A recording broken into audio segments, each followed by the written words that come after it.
Hello friends, welcome back to my channel, my YouTube channel, Moumita Pal. নামটা তো simple এর জন্যই দেওয়া, কেন কিনা এর মধ্যে আমি শুধুমাত্র আমার স্মৃতিগুলোকে ক্যাপচার করব, না কোনো পয়সা ইনকাম করার সোর্স হিসাবে এটাকে দেখব বা এরকম কিছু। আমি জাস্ট আমার স্মৃতিগুলোকে এর মধ্যে ক্যাপচার করে রেখে দেব, তাই ভেবেই আমি ইউটিউব চ্যানেলটাকে খুলছি নতুন করে।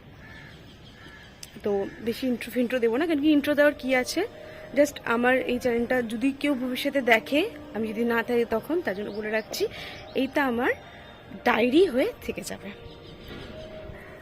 তো আমি এখন ভেবো না সকালবেলা, এখন বিকেলবেলা আমি এসে ঘুমাচ্ছিলাম। আজকে আমার জন্য আমি ডাক্তার দেখাতে গেছিলাম।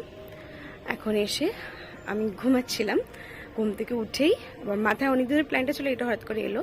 তো এসে আমি ছাদে দাঁড়াই, যেদিনকে ছুটিতে থাকি সেদিনকে আমি বিকেলবেলা যদি ঘরে থাকি একটুখানি হলেও ছাদে আসার চেষ্টা করি। আর ছাদে এসে দেখি কি পাম্প থেকে জল একদম ভরে পড়ে যাচ্ছে। যদিও আমি 3-4 নাগাদ এসে চান করেছি, তারপরেও আবার এসে একটু গায়ের মধ্যে ঠান্ডা ঠান্ডা জল ঢাললাম, একদম ফুরফুরে মেজাজটা হয়ে গেল। আর তখনই তোমাদের সাথে কথা বলা স্টার্ট করলাম। তো আজকে একটু বেরোনোর প্ল্যান আছে, বেরোবো। আর ব্যাস এইটুখানি আজকে, ব্যাস এইটুখানি। আমার মনে হয় কি যে সকালের আকাশ আর বিকেলের আকাশ আর রাত্রে খুব সুন্দর হয়। মানে খোলা জায়গা, ছাদ, যার বাড়িতে ছাদ নেই সে হয়তো বুঝতে পারবে না ছাদ থাকার মজাটা কতটা। কেন কি তুমি যদি বাইরে কোথাও ঘুরতে যাও, খোলা জায়গা পাবে, সেখানে হয়তো অনেক মানুষও পাবে, কিন্তু ছাদ এমন একটা জায়গা যেখানে তুমি খোলা জায়গাও পাবে আর একদম ফাঁকা পাবে। আর আমার এই ফাঁকা জিনিসটা সত্যি ভীষণ ভালো লাগে।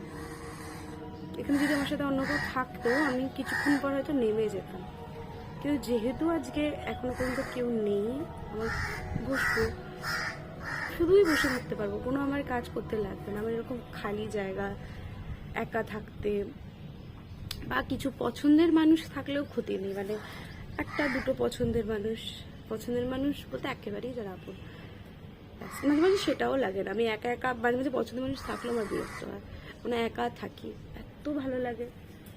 আমার বাড়ির সবার থেকে প্রিয় জায়গা হলো আমার এই ছাদ আর এই চিলেকোঠা, খুব ভালো লাগে আমার।